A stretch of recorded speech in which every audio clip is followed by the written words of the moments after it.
So the machine I ditched my Lincoln for is this Everlast Power iMig 230i. I've been using it for all my projects here around the garage, like the latest build, the D-ring recovery point for a receiver hitch. The paint wasn't even dry before I had to use it to recover someone across the street. Now, the Everlast has been working flawlessly. Have a listen for yourself as I weld this plate onto this square tubing. I haven't used a welder on anything greater than 1/4 inch, so let's get some thicker steel to see what the machine can really do. The thickest material I found here in the garage was some 3/8 flat bar, so I tacked them up into a T-joint for a nice fillet weld and started welding.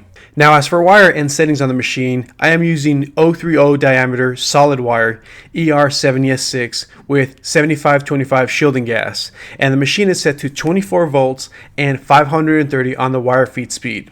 Now, since I wanted to make a large fillet weld, I decided to do a multi-pass weld, 3 total stringers to be exact, cleaning after every pass.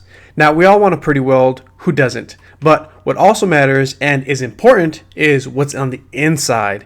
We need to make sure we have adequate penetration. So we need to do a quick cut and etch.